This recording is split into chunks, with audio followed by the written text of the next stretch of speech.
एक minute.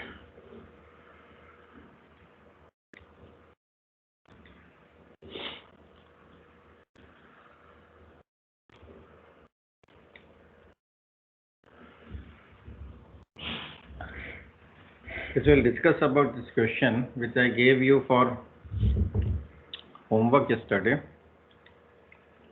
I hope it's visible to you on your screen. Yes, sir. Yes, sir. Okay. Most of you who were present yesterday, actually yesterday attendance was very thin. Only 22 students attended the class. And out of that, I think 17 or 18 submission I had received till 5 p.m. yesterday. After that, I did not check the mail. So maybe all of you might have sent it. I'll check as in when I'll get time. But there are few things which I want to tell you. See, in one of the submission which I saw this diagram of PV and TS diagram, which was very casually drawn. This is the diagram which I draw on my computer screen using this tablet and pen. It's very difficult to draw a straight line using that. But still I was managed to draw this 2x line as a vertical line because it's a constant volume process, and this x3 line as a constant pressure process, a horizontal line. You must ensure while you are drawing a PV or TS diagram, then a vertical line should appear perfectly vertical. So if 1,2 line is not a vertical line, then it's not an isoentropic process. Entropy remain constant means entropy at point 1 and entropy at point 2 should be same. So on this right hand side figure, 1,2 line should be vertical. Similarly, 3,4 line should be vertical because it's a isoentropic expansion process. On PV diagram, 2x line should be vertical, 4,1 line should be vertical, x3 line should be horizontal. So on PV diagram, constant volume process are to be represented by vertical line and constant pressure process are to be represented by horizontal lines. Now 1,2 process here, it's a curve, it's a compression. 3,4 is an expansion, it's a curve. Here also 2 to x is a constant volume heat addition, and x to 3 is a constant pressure heat addition. You might have studied in your thermal science class that the slope of this constant pressure line is less than slope of constant volume line. Slope dp by dv is given by minus n into PV, where n is the index in PV raised to power n is equal to constant equation. So these things should be taken care of while drawing a diagram, particularly for solving numerical problems in examination or in any assignment. So I'll show you one such diagram which I think, and you will also feel that it's not correct. I do not know whose it is, but the guy who has made it might know that this is my figure. See, this you do not know where is 2. In fact, the horizontal and the vertical axis lines are also not horizontal and vertical. Then where 2 is ending, this seems to be a constant pressure process for some duration of length. And then there's a curve, and where is 2 point, nobody knows. X3, it's okay, it's horizontal, but there is no constant volume heat addition. 4,1 is not vertical. And 1,2 here on TS diagram, it's not at all vertical. And this, at least from this point to this, it seems to be that the temperature is decreasing, while in fact there is a heat addition process and temperature cannot decrease, and neither it can remain constant, it must be increased. So these diagrams are not useful. You won't get any marks. In fact, examiner won't check the question also if you have not drawn the diagram properly. Just try to make the diagram proper. That gives a feeling that you understand the question, and you might have attempted the question correctly. If your diagram is correct, then the examiner would get a feeling that you even do not know what the question is all about. You do not know about the processes. So he won't waste his time in checking, in reading your solution. This is the first step which you should make correctly. Any doubts? We shall discuss about this question in length once I tell you some more thing about this question. We'll go on adding complexity to this question, and that's why I have given you that question. It's a solved example from one of the book called Purka Break. I'll give you the solution also. If you have not understood the question, go through the solution, try to solve the question without reading the solution, because understanding the solution is very essential to understand the concept which we are going to discuss in today's class and in future class. I'll also take a test, a class test. In one of the class, I'll give you the same question. Of course, I'll change the data, and the data would be different for different students so that you do not talk among yourself, and I'll ask you to submit it within half an hour duration. So you have time, go through the question again. If you feel that you do not understand something, do ask me or discuss among yourself. So today after the class, I'll post you the entire solution also. We'll have a test from this question. Of course, we'll add some more complexity, so it would be slightly complicated. So what all complexity are we going to add? That we'll discuss today and in next class also. Okay, about this question, if you have read the question and if you have solved the question, if somebody asks you what are the assumptions for solving this problem, then I have written some of the assumptions here in this slide. The physical constant of working fluid are constant. This value I told you, Cp is 1.008. I said it's from the gas equation, from some gas tables, that if there's a mixture of air and fuel, the value of Cp is like this. But it's not true. The value of Cp will depend upon the constituent of air-fuel mixture. It will also depend upon the temperature. So we'll see how does it vary. So this is one of the assumptions, that the physical constant of the working fluid are constant and they do not vary with temperature. Neither they do vary with the constituent. Working medium, we have assumed it's a air-fuel mixture of fixed proportion and which has constant specific heat. But in actual engine, this working fluid changes, because before combustion it's some reactant which may be some hydrocarbon and air which may be 21% oxygen, 79% nitrogen. So before reaction it's air and fuel. After reaction it's product of combustion, which can be carbon monoxide, carbon dioxide, maybe water vapors, maybe some unburnt hydrocarbon. So working medium is not fixed in actual engine, neither it has constant specific heat. So how to incorporate all those things? Then here we assume that heat addition and rejection process take place in reversible manner and instantaneously. It's not so in case of actual engine. Neither it's reversible process. None of the actual process are reversible process because there's always frictional losses. Its irreversibility is associated with friction, with the fluid friction and with the friction taking place between the rubbing surfaces, the cylinder and the piston. And there's nothing like instantaneous. So you can't add heat at a constant volume, because piston do not stop. It keeps on continuously moving while heat is adding. So this is also an assumption for this particular problem. Then compression and expansion process are reversible process. They are assumed to be isentropic. There is no heat transfer. And kinetic and potential energy of the working fluid are neglected. And all dissipative effects like friction, viscosity, etc. are neglected. So these are the assumptions for solving this problem. It's always good to write the assumption before you solve any of the numerical problem. See, I'm solving this when somebody gives you a question, then you should write, I'm solving this question with the following assumption. So write down those assumptions and then solve the question. This time I did not ask you to do so, so you have not done it. But as the questions become more complicated, if you are using some simpler model, simpler formula, then you should write those assumptions. And if you are using some complicated formula, some mixture formula, then you should write those things that I am assuming these things. So what are those things that I'm going to discuss today? So For pure air Otto cycle, see, so far what we have been discussing is air cycles, air standard Otto cycle or air standard diesel cycle. But now we have changed this title. Now it's pure air Otto cycle. So it's a thermodynamic cycle where the working fluid is not air actually.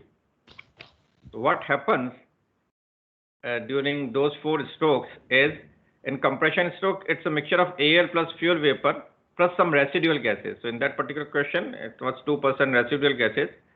So this is the mixture which is being compressed. Hello? Yes, sir. You are listening to me? Yes, sir. Okay. See, if it is a SI engine, then the mixture which is compressed is air plus fuel vapors plus residual gas. But that particular question, it was mentioned it's a CI engine. In case of CI engine, it's not fuel vapors, it's air plus residual gases of the previous cycle which are get compressed during compression stroke. And fuel is injected at the end of the compression stroke. Some crank angle before top dead center that we studied earlier. 20-30 degree before top dead center, fuel is injected. But in SI engine, air fuel mixture is prepared outside cylinder, maybe an intake manifold, and through intake manifold, the mixture of air and fuel vapors gets into the cylinder, which is compressed during the compression stroke. Top dead center, we assume that it's a constant volume combustion process for Otto cycle. Then during expansion stroke, it's the product of combustion which gets expanded. So this working fluid is very much different than this working fluid. This is air plus unburned fuel, and this is product of combustion for which the expansion is taking place. And during the exhaust stroke, it's the blow down of waste product of combustion. So it's also not air fuel mixture, it's the product of combustion which moves out, and some part remains inside the cylinder depending upon the throttling position of the accelerator. So this is what actually happens. So what actually happens, what is the working fluid for pure air cycle? See, before combustion, it's the reactant which consists of some hydrocarbon. It can be mixture of hydrocarbon, so you cannot write a single chemical formula unless you have been told that, okay, it's methane, it's natural gas, it's CNG engine and it's pure methane. Petrol and diesel are actually not single compound, they are mixture of various hydrocarbon. And this mixture proportion varies from time to time, depending upon the with distillation unit you are procuring that petrol. Even from the same petrol pump, if you test petrol at 2 different times, then you will find that the constituent, the compounds are different. So they have some fixed properties. We say that if the specific gravity is this, if the self-ignition temperature is this, then we say it's petrol. But you cannot write a single chemical formula for petrol. But for calculation purpose, we use isooctane or octane to model petrol vapors, and we use cetane for diesel. But in actual case, it's not single compound. So we use CXHY. Even for CNG gases, we say CNG is methane, but it's never more than 95% methane. Sometimes 90%, sometimes 94%. So there are various other gases which get mixed in methane, because it's not the methane which is prepared artificially. So it's the gas which we get below the earth crust. So we are getting some methane from some methane well from where it's been carried, it's been transferred to various cities. So it's not pure methane. Pure methane is very expensive.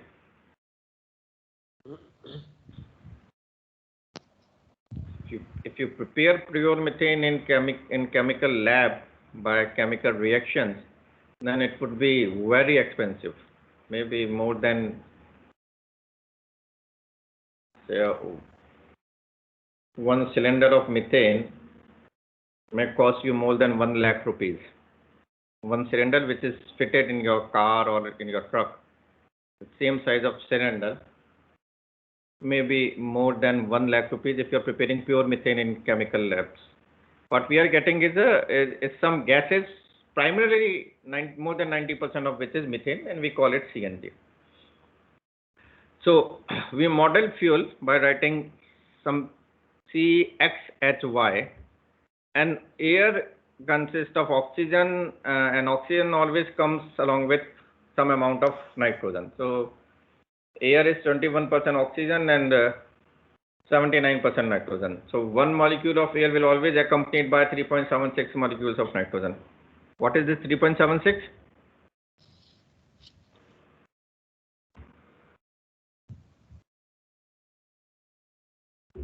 Hello.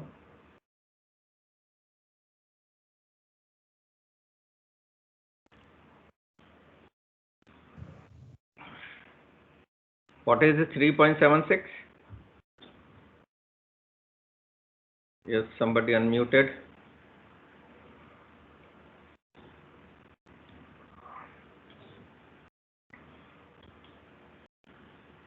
Nitish, you are unmuted.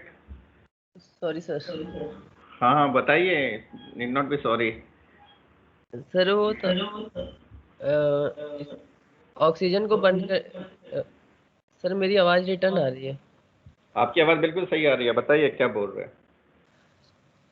Sir oxygen को बंद करने के 3.76 nitrogen लग रहे हैं, जैसे equivalent bond करने के लिए नहीं, जो एयर है, एयर में 21% ऑक्सीजन होता है, 79% नाइट्रोजन होता है। तो इंजन के अंदर आप ऑक्सीजन नहीं भेज रहे हैं, आप फ्यूल के साथ एयर भेज रहे हैं। तो एयर में 21% ऑक्सीजन होगा, 79% नाइट्रोजन होगा। तो अगर एक मॉलिक्यूल एयर का जा रहा है तो कितने मॉलिक्यूल नाइट्रोजन के इसके साथ जा रहे हैं? 1O2 should always accompany by 79 divided by 21 of nitrogen. So this 3.76 is 79 divided by 21. So that means 4.76 molecules of air will have 1 molecule of oxygen and 3.76 molecules of nitrogen. So CXHY plus its air, formula for air is O2 plus 3.76 N2. 1 molecule of O2 will always accompanied with 3.76 molecules of N2. And how many molecules of air? Say we do not know right now. Say, so you have written here Z. So CXHY plus Z molecules of air is Z into 4.76 molecules of air, out of which 1 molecule is O2 and 3.76 molecules is nitrogen. And after combustion, this gives some CO2, some H2O, some N2, and if it is not complete combustion, then maybe some O2 in the product of combustion. If it is complete combustion, then all oxygen is utilized. You won't find oxygen in the product. So you can balance this reaction, this chemical reaction. So if you balance the carbon element, amount of and reactant is X, amount in product is A, so A is equal to X. If you balance hydrogen atoms, amount in reactant is Y, amount in product is twice of B. So this gives you B is equal to Y by 2. Oxygen atoms, amount in reactant is 2Z, and amount in product is, assuming complete combustion, so there is no oxygen here. So oxygen would be 2A plus B. So 2A plus B is equal to 2Z. So this will give you value of Z. And nitrogen is twice of 3.76 times Z. So it's N2. So 2 into 3.76 multiplied by Z. And in amount of product, it's again we assume that oxygen has been completely utilized. So it's N2 which is coming out, and there is no NOx.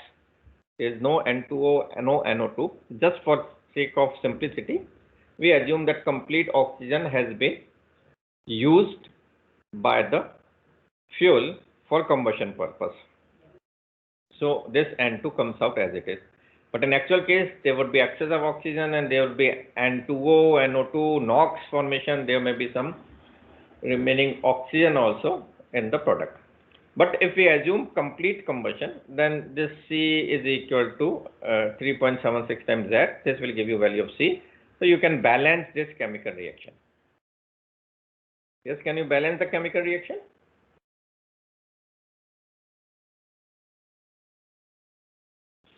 Yes.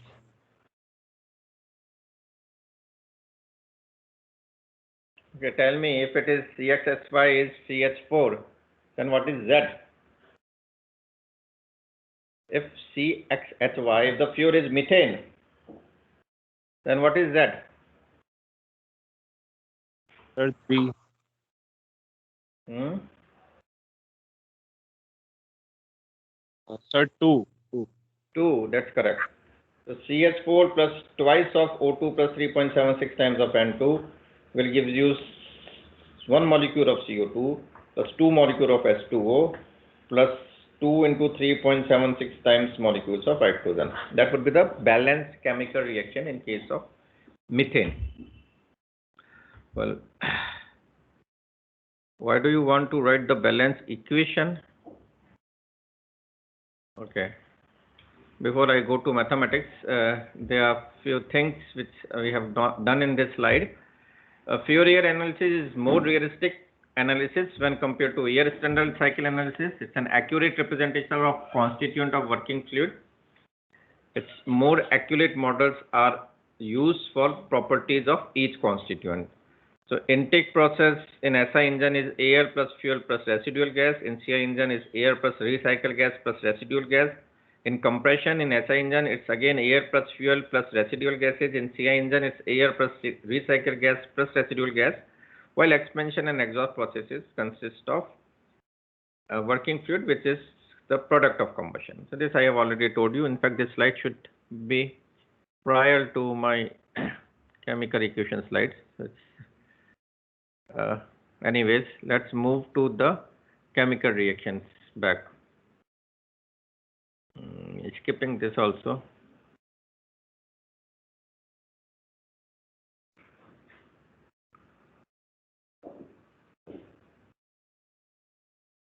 Okay, if it is isooctane, say for example, C at H18, then the balanced chemical reaction using the method which I just explained you would be C at H18 plus 12.5 O2 plus 3.76 N2 gives you 8 CO2 plus 9 H2O plus 12.5 into 3.76 times of nitrogen.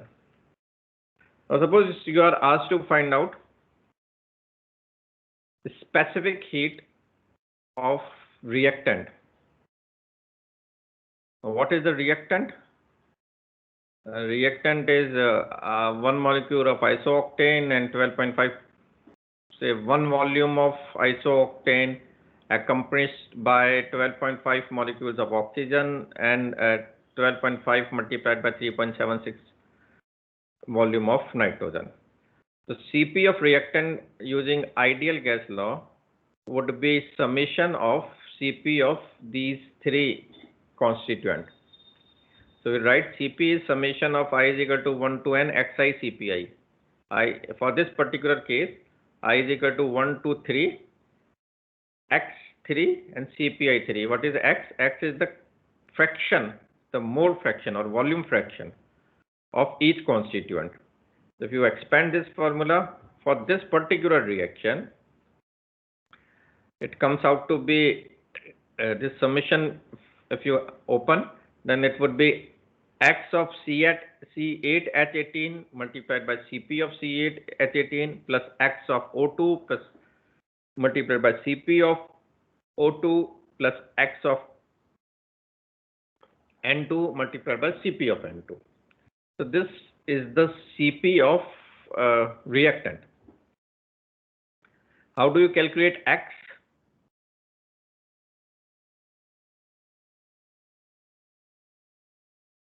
How do you calculate x? Say x of C8H18 or x of O2 or x of N2? I said x is the mole fraction. Volumetric fraction and mole fraction are one and the same thing. So if you know number of molecules taking part in reaction, if you know what is the total number of molecules, then you can calculate what is the fraction of molecules of fuels for this particular reaction.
चलिए इनके पास comment कर बता रहे हैं एक प्रार्थना के account में एक शर्मा जी के अकाउंट में अच्छा बाय मिस्टेक गई है सर्विस हो सकता है। देन इस मंथ हम ये भेजेंगे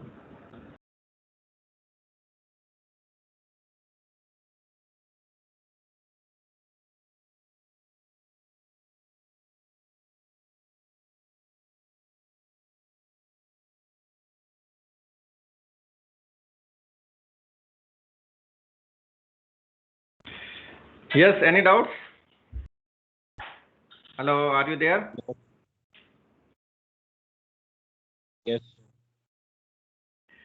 So how do you calculate mole fraction of each of the constituent?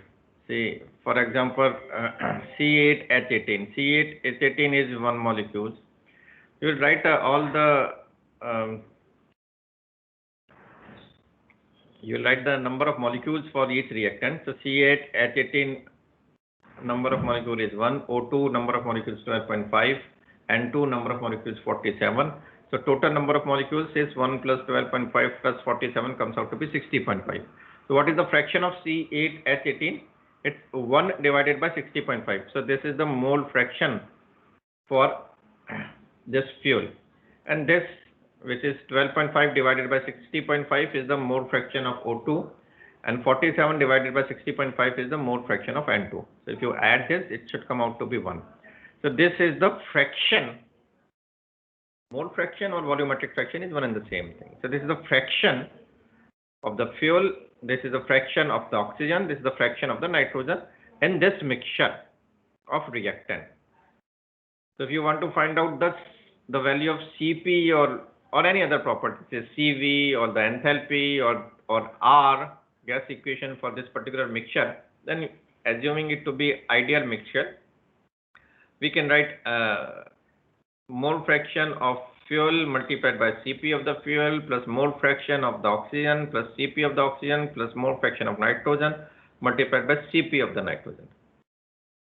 So for this particular fuel, for this particular chemical reaction, this comes out to be like this. Now what is Cp of C8H18 or Cp of oxygen or Cp of nitrogen? Again, you'll have to refer to the standard tables. So these Cp value are not constant. It depends upon the value of temperature. So there's a polynomial relationship. Cp is some constant plus C1 T raised to power 1000, where T is in Kelvin, plus again some constant T square by 1000 square plus C3 T3 by 1000. And for some for more accurate exact result, it can be a polynomial of degree 5, where the values of C0, C1, C2, C3, C4, C5, C6 is given, and it has been tabulated in standard tables for different compounds, for different elements. So for oxygen, we have these values of C0, C1, C2, C3. For nitrogen, we have these values.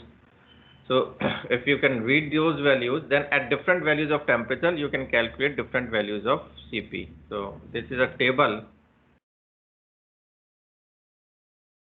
which, if it is a polynomial in degree 3, then the value of these constants C0, C1, C2, C3 are given in this table.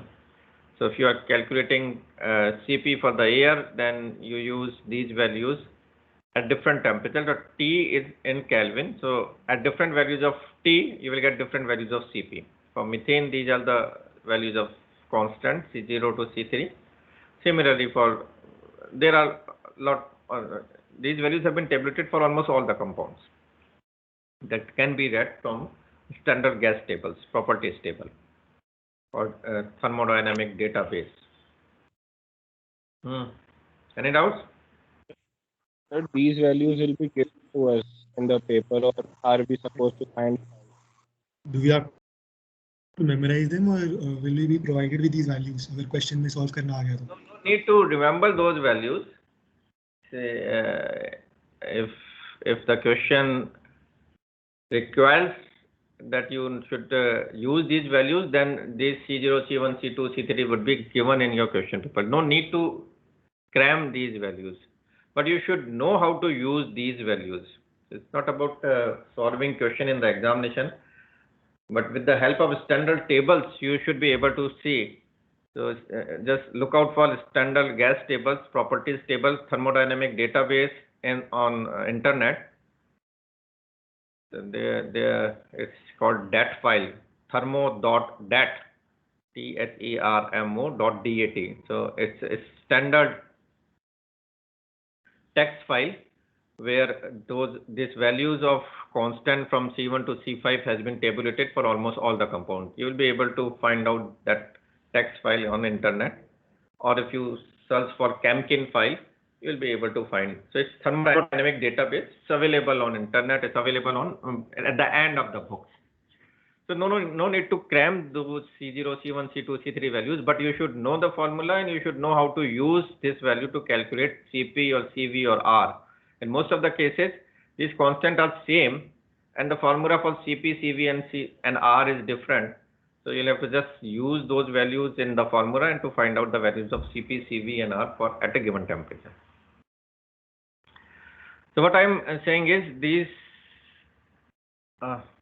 If you plot it, it does varies with temperature. So as temperature changes from 2000 to 1200, this Cv value may change from 0.7 to 0.9 for air. Cp value may change from 0.91 to 1.15, and gamma may decrease from 1.4 to 1.3. So this variation in the value, they do affect the efficiency of the engine. So if you remember the first formula which you derive for Otto cycle, assuming it to be air standard cycle, assuming the working fluid to be air, then efficiency is given by 1 minus 1 by R raised to power gamma minus 1. So when we discussed that, I told you how does efficiency changes with the compression ratio. I've also shown a figure where efficiency changes with the gamma value. So if gamma changes, then efficiency will change, and gamma actually changes inside engine. Why? Because of two different reasons. Because the temperature is changing, gamma depends upon the temperature, and because the constituent of the working fluid are changing, gamma also depends upon the constituent of working fluid. So for the simplest case, when we assume the working fluid is air only, there is no combustion, air is receiving heat from high temperature reservoir and rejecting heat from the low temperature reservoir, and we assume that the gamma remain constant, then we can use that formula 1 minus 1 by R raised to power gamma minus 1. But in actual case, that formula does not give correct result. The formula does not give result near to correct result also. So actual case, the efficiency may be of the order of 28%, and if you use the formula, the value of efficiency comes out to be 56%. So that's only for the simple model that formula can be used. Okay.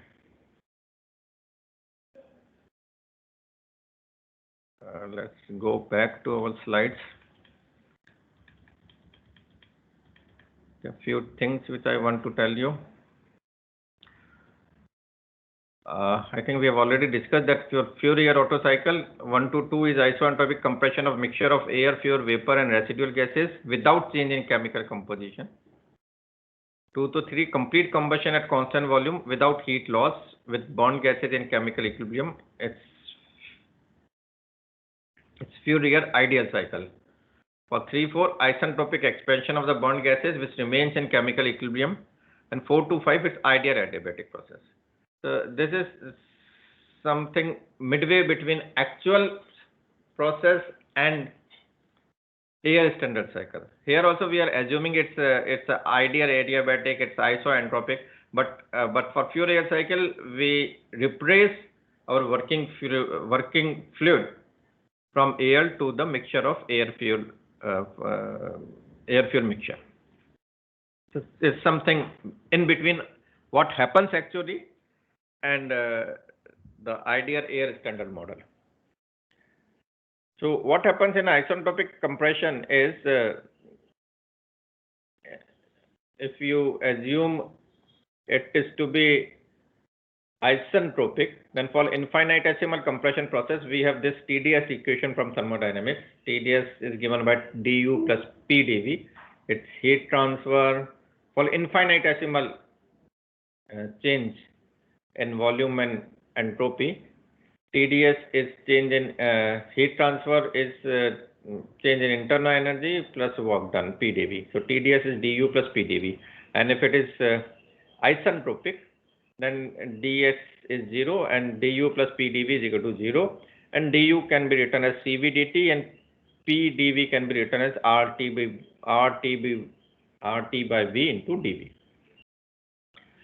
So this equation comes from thermodynamics. Now, how to use this equation? What is cv? cv is the mass average properties for an ideal gas mixture, which I just told you, and similarly r is also mass average properties for an ideal gas mixture. So if in equation you encounter with Cp, then Cp is also mass average properties. So you'll have to write down the mole fraction of each constituent, write down the Cp value of each constituent, multiply it and add it. That summation would be Cp of the mixture. Similarly, Cv of the mixture can be calculated, and similarly R of the mixture is to be calculated, and these values are to be used in this equation.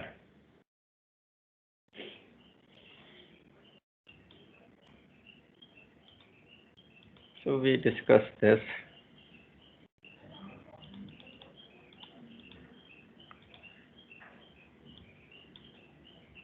What did we miss?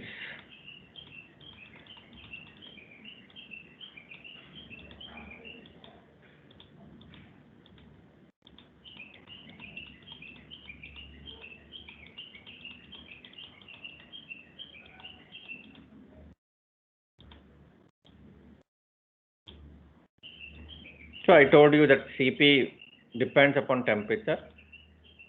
This is the value of Cp for different fuels.